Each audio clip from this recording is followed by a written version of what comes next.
আসসালামু আলাইকুম। প্রিয় দর্শক, অন্য মঞ্চের আলাপচারিতায় আপনাদের সকলকে আমন্ত্রণ জানাচ্ছি। প্রিয় সুধী, যে যেখানে আছেন সবাইকে অনেক অনেক প্রীতি ও শুভেচ্ছা। আপনারা জানেন, বাংলাদেশ যে টার্মোয়েল সিচুয়েশনের ভিতর দিয়ে যাচ্ছে, তার উপরে কিন্তু প্রতিনিয়ত নতুন করে প্যারেড মারছে। কারা মারছে? কখনো সরকার মারছে, কখনো মৌলবাদী শক্তি মারছে, কখনো বহির্শক্তি মারছে। এর ফলে বাংলাদেশ এখন একটা ব্যাটেল গ্রাউন্ডে পরিণত হচ্ছে। এই ব্যাটেল গ্রাউন্ডের জন্য বাংলাদেশ রেডি হচ্ছে। যুদ্ধটা হবে এই দেশে, মরবে এই দেশের মানুষ, অনাহারে মরবে, অদ্যাহারে মরবে, অন্নের অভাবে, বস্ত্রের অভাবে, বাসস্থানের অভাবে মরবে। সেই মৃত্যুর জন্য বাংলাদেশ প্রতিনিয়ত তৈরি হচ্ছে।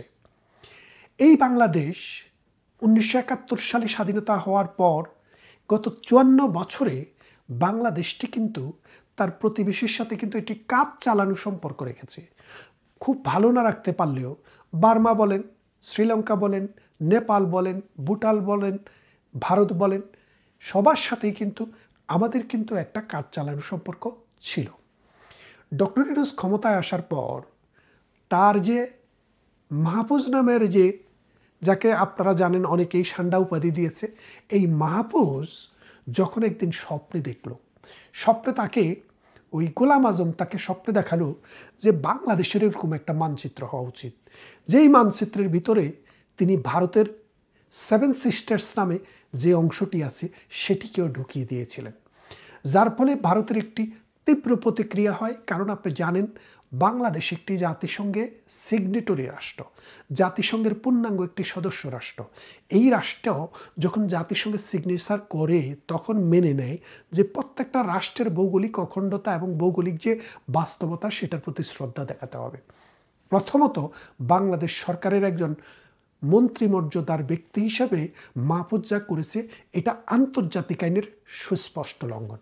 কিন্তু ভারত এটাকে গায়ে মাখেনি, জাস্ট প্রতিবাদ করেই ছেড়ে দিয়েছে। দ্বিতীয়ত, ভারতের চোখে চোখ রেখে কথা বলতে হবে। আরে ভাই, মানুষ তো চোখে চোখ রেখেই কথা বলে। কিছু কিছু মানুষ বাটপার, চোর, কুমতলবকারী, দর্শনকারী আছে, তারা মানুষের দিকে তাকাইলে তার চোখের দিকে তাকায় না, তার অন্য কিছুর দিকে তাকায়, মতলব করে। তো তোমরা যদি সেরকম মতলববাজ হয়ে থাকো তাহলে তোমরা মনে হয় অন্যদিকেও তাকাও। আমরা অন্যদিকে তাকাই কথা বলি না, আমরা কিন্তু সারা জীবন চোখের দিকে তাকিয়ে কথা বলি। তো চোখে চোখ কার সাথে? ভারতের সাথে। তারপর যখন প্রধানমন্ত্রী শেখ হাসিনা যখন ভারতে আশ্রয় নিল, ভারতের কাছে প্রতিবাদ জানালো, শুধু তা নয়, ভারতের কাছে ফেরত চাইল, নানানভাবে ভারতের সাথে কনফ্রন্টেশনে চলে গেল বাংলাদেশ। অথচ আপনি দেখেন, বিএনপির সময়ে, আওয়ামী লীগের সময়ে বা জাতীয় পার্টির সময়ে, বিভিন্ন সময়ে বাংলাদেশ থেকে হাজার হাজার মানুষ ব্রিটেনে, ইউরোপে, আমেরিকায়, অস্ট্রেলিয়ায়, কানাডায়, বিভিন্ন দেশে কিন্তু রাজনৈতিক আশ্রয় গ্রহণ করেছে। বড় বড় নেতারাই করেছে। এই যে তারেক রহমান, তিনি তো গত 16-17 বছর কিন্তু লন্ডনেই কিন্তু রাজনৈতিক আশ্রয় গ্রহণ করে আছেন। তার মানে এই রাজনৈতিক আশ্রয়টা আমেরিকায় নিলে, ব্রিটেনে নিলে আপনি তাদেরকে কিছুই বলতে পারেন না, কিছু বলবেনও না। কিন্তু ইন্ডিয়াতে নিলে সমস্যা কেন? আপনার এত সমস্যা কেন? দালাই লামাকে ইন্ডিয়া আশ্রয় দিয়েছিল না? পাকিস্তান, চীন কিন্তু অনেক হুমকি দিয়েছে, ধমকি দিয়েছে, দালাই লামাকে এখান থেকে তুলে নিয়ে যাব বলেছে এবং এখানে এসে হত্যা করবে বলেছে, কিন্তু কিছুই করতে পারেনি। কারণ ভারত তো সুনুপুটি কোনো রাষ্ট্র না। ভারত পৃথিবীর 5টি শক্তিধর রাষ্ট্রের একটি রাষ্ট্র। ভারত পৃথিবীর 5টি বড় অর্থনীতির মধ্যে একটি রাষ্ট্র। ভারত পৃথিবীর সবচাইতে বড় গণতান্ত্রিক রাষ্ট্র। ভারত পৃথিবীর সবচাইতে বেশি জনগণের রাষ্ট্র। ভারত পৃথিবীর সবচাইতে বেশি ভাষাভাষী মানুষের রাষ্ট্র। ভারত পৃথিবীর সবচাইতে বেশি বর্ণের এবং ধর্মের বসবাসকারী রাষ্ট্র। সুতরাং ভারতকে আপনি ডক্টর ইউনূস এত ছোট করে দেখছেন কেন? কিন্তু সাম্প্রতিক সময়ে ভারত সম্পর্কে যে মন্তব্যটি করেছেন ডক্টর ইউনূসের স্বরাষ্ট্র উপদেষ্টা জাহাঙ্গীর আলম সাহেব, লজ্জার, অপমানের এবং ধৃষ্টতার। তিনি বললেন যে পার্বত্য চট্টগ্রামে যে অশান্তি, এটাতে ভারতের ইন্ধন থাকতে পারে। আপনার কাছে কি প্রমাণ আছে? একটা রাষ্ট্র সম্পর্কে পায়ে পাড়া দিয়ে আপনি যে একটা ঘটনা ঘটাতে চাচ্ছেন, আপনার কাছে কি প্রমাণ আছে? কোনো প্রমাণ নেই। অথচ আমরা জানি এই পাহাড়ি এবং বাঙালি সমস্যা এখন সৃষ্টি হয়নি। 1965 থেকে 67 সালে পাকিস্তান রাষ্ট্র সৃষ্টির পর এই পার্বত্য চট্টগ্রামের রাঙা, আপনারা জানেন মানে একটি কাপ্তাই একটি লেক আছে, সেই লেকে বাদ দিয়ে যখন বিদ্যুৎ উৎপাদন করা হয় তখন লক্ষ লক্ষ পাহাড়ের মানুষ বাস্তুহারা হয়ে যায়, তাদের ঘরবাড়ি চলে যায়, তাদের সমস্ত বাস্তুহারা হয়ে তারা বিখেরিতে পরিণত হয়। তাদের মধ্যে যে সে ক্ষোভ, সেই ক্ষোভ কিন্তু 1971 সালে মহান মুক্তিযুদ্ধের পরও শেষ হয়নি। তারপরে বিভিন্ন রাজনৈতিক সরকারের সময় নানাভাবে এটাকে প্রশমনের চেষ্টা করা হয়েছে, কিন্তু সেটা প্রশমন করতে পারেনি। প্রধানমন্ত্রী শেখ হাসিনা ক্ষমতা আসার পর পাহাড়িদের সাথে একটি শান্তি চুক্তি করে এটাকে একটা সুন্দর জায়গায় নিয়ে এসেছিল। এই প্রধানমন্ত্রী শেখ হাসিনা চলে যাওয়ার পর ডক্টর ইউনূসের ভ্রান্ত নীতি এবং নির্যাতন অত্যাচার মানুষকে নিরাপত্তা না দিতে পারার কারণে সেটা এখন ফুসে উঠছে। পাহাড়ি একটি নারীকে ধর্ষণ করেছে। ধর্ষণ শুধু পাহাড়ে হচ্ছে না, পুরা বাংলাদেশে টোটাল গত 9 মাসে 600 নারী দর্শিত হয়েছে। আপনি চিন্তা করে দেখেন, 9 মাসে 600 নারী দর্শিত হয়েছে। তাহলে প্রতিদিন গড়ে কতজন নারী দর্শিত হচ্ছে বাংলাদেশে? এগুলা তাও যেগুলো পত্রিকায় আসে সেই খবর। পত্রিকায় আসে না, জোর করে ভেড়া ভেঙে নানানভাবে রাজনৈতিক প্রেশার করে আরও কত দর্শন হচ্ছে, আর মাদ্রাসাগুলোতে কি পরিমাণ বলৎকার হচ্ছে সেটাকে যদি হিসাব করেন 600 কি 6000 হবে।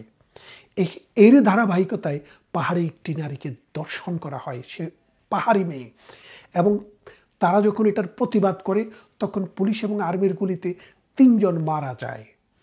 তারই ধারাবাহিকতায় পাহাড়ে আগুন। অথচ আমাদের এই মূর্খ, এই বুড়া স্বরাষ্ট্র উপদেষ্টা বলছেন যে এটা নাকি ভারতের চক্রান্ত অথবা আওয়ামী লীগের চক্রান্ত। এখন বোঝেন বিশ্বটা কোথায় গিয়ে দাঁড়াচ্ছে। এর ফলে ভারত কিন্তু একটি স্টেটমেন্ট দিয়েছে। ভারত যে স্টেটমেন্টটি দিয়েছে সেটি অনেকটা চর মারার মতো বাংলাদেশ সরকারের। দেখি বাংলাদেশ সরকার কি স্টেটমেন্ট দেয়। ভারতে প্রতিনিয়ত মানুষের কাছ থেকে সরকারের প্রতি প্রেশার বাড়ছে যে বাংলাদেশের দৃষ্টতা, বাংলাদেশে একদিকে মৌলবাদী শক্তি। দেখেন মামুনুল হক কি বলেছে, যে বাংলাদেশে যদি হিন্দু বা খ্রিস্টান অন্য কেউ থাকতে হয় তাদের কালচারে চলতে পারবে না, হিজাব বাধ্যতামূলক করা হবে এবং তাদেরকে ওদের হিজাবি স্টাইলে চলতে হবে। অথচ দেখেন পুরো পৃথিবীর সবচেয়ে বেশি মুসলমানের দেশ হচ্ছে ভারত, 32 কোটি মানুষ। সেই 32 কোটি মানুষ যদি এখন ভারত যদি বলে বাংলাদেশে ইসলামিক শাসন তোমরা চালু করেছ, করো, হিন্দুদেরকেও তোমরা মাথায় বোরকা পরাও, আর আমরা এই ভারতের 32 কোটি মুসলমানকে লেংটা করে ছেড়ে দেব, মুমিনুলরা কোথায় যাবে? মুমিনুলরা কি করবে? মুমিনুলরা কি পৃথিবীর খবর রাখে? তার দেশের বাইরে চারপাশে যে পৃথিবীতে আরও দেশ আছে, আরও দেশে মুসলমান আছে, অমুসলিম দেশে মুসলমানরা আছে, সেটা কি মুমিনুলরা জানে? জানে না। এই যে ব্রিটেন, 3 মিলিয়ন মুসলমান ব্রিটেনে বসবাস করে। 3 মিলিয়ন মানে 30 লাখ মুসলমান বসবাস করে। ফ্রান্সে তার চেয়ে কম নয়, প্রায় সমান বা বেশি। জার্মানিতে তারও বেশি। তাইলে আপনি যদি দেখেন 10 মিলিয়ন, 1 কোটি লোক শুধু 3 দেশ মিলিয়ে, ফ্রান্স, জার্মানি আবার ইংল্যান্ড মিলে, এরা মুসলমান। অথচ এই দেশের পশ্চিমা সংস্কৃতিতে মহিলাদের পোশাক পরিচ্ছদ যার ইচ্ছা মতো যেমন পরে, হাফ প্যান্ট পরে ঘুরে, কোনো অসুবিধা নেই। এখন যদি এই দেশে যদি মুসলমানদের নারীদেরকেও হাফ প্যান্ট পরতে বাধ্য করে, তো মুমিনুলরা কি করবে? মুমিনুলদের কি সেই খবর আছে? এই মূর্খ, এই গণ্ড মূর্খরা এই দেশটাকে, এই জাতিটাকে ধ্বংস না করে ছাড়বে না। এখন ভারতে যেভাবে প্রেশার বাড়ছে জনগণের সরকারের উপরে, ভারত যদি আল্লাহ না করুক কোনোভাবে প্রলুব্ধ হয়ে বাংলাদেশের উপরে কোনো একটা আক্রমণ করে, বাংলাদেশ ছিন্ন বিচ্ছিন্ন হয়ে যাবে। বাংলাদেশ নানা সমস্যায় জর্জরিত, কোনো একটি সরকার নেই। বাংলাদেশে যে আর্মি আছে, এই আর্মি ভারতের সাথে 24 ঘন্টা পর্যন্ত লড়াই করার কোনো সামর্থ্য রাখে না। সেই আর্মি নিয়ে আপনি ভারতের সাথে যুদ্ধ করতে চান নিজের নাক কেটে পরের যাত্রা ভঙ্গ করার জন্য? ভাই, এই বাংলাদেশকে রক্ষা করতে হলে এই ডক্টর ইউনূস, এই মৌলবাদী শক্তি, এই ডক্টর ইউনূসের মাস্টার মাইন্ড, এদেরকে এদেশ থেকে বিতাড়িত করতে হবে, এদেরকে জেলখানায় নিতে হবে। তা না হলে এই দেশ টিকবে না, এই দেশের ভৌগোলিক অখণ্ডতা টিকবে না, এই দেশ স্বাধীনও থাকবে না।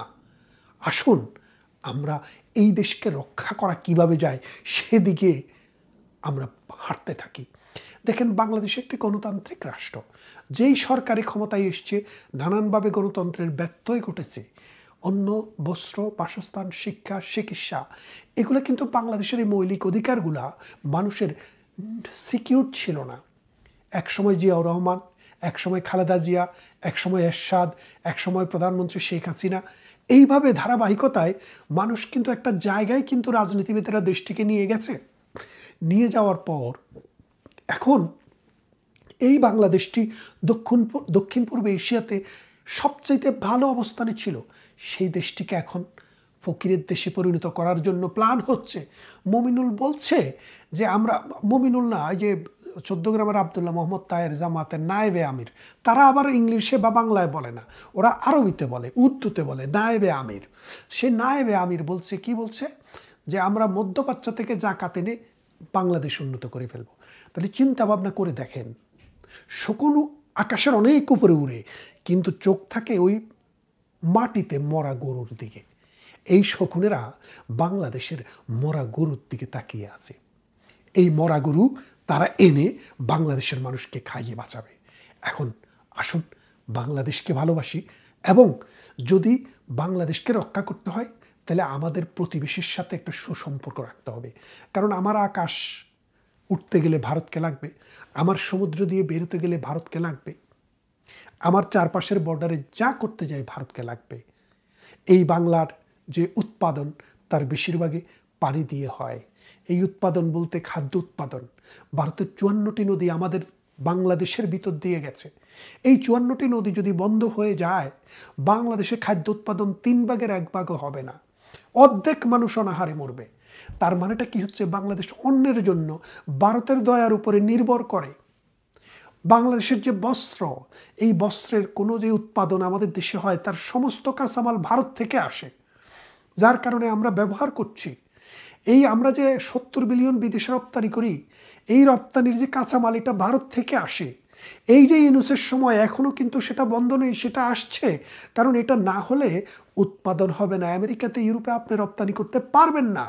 আর যদি আপনি চায়না থেকে আনতে চান, আমেরিকা থেকে আনতে চান, তাহলে এটার কস্টিং এবং টাইম ভারতের চাইতে প্রায় 20 থেকে 30% বেড়ে যাবে। আর যদি আপনার উৎপাদন কস্ট 20 থেকে 30% বেড়ে যায়, তাহলে আপনি বিক্রি করে লাভ করবেন কোথায়? তার মানে বাংলাদেশের যে বৈদেশিক মুদ্রা অর্জন, সেটাতেও ভারতের অবদান। তাহলে আপনার খাদ্য উৎপাদন করতে হলে ভারতের নদীর পানি, আর আপনি যদি বস্ত্র উৎপাদন করতে হয় ভারতের কাঁচামাল, আপনি যাবেন কোথায়? আপনার, আমাদের দেশে এখন ডাল হয় না বললেই চলে। আপনার পেঁয়াজ দরকার হলে ভারত থেকে আসে, আপনার আলু দরকার হলে ভারত থেকে আসে, কোরবানির গরু দরকার হলে ভারত থেকে আসে। আর গালি দেওয়ার সময় সবার আগে ওই হিন্দুদেরকে আপনি গালি দেন, সবার আগে ভারতকেই গালি দেন। ভারত এটা আর সইবে না, কারণ ভারত বুঝতে পেরেছে বাংলাদেশে মৌলবাদীরা শক্তিশালী হয়ে গেছে। এই শক্তিশালী যখন হয়ে গেছে, ভারত তখন তার সামরিক শক্তির দিকে খেয়াল দিতে বাধ্য হবে। আমরা চাই ভারত যেন এটা না করে, এবং আমরা চাই বাংলাদেশের মানুষ যেন এই মৌলবাদীদেরকে পরাজিত করে।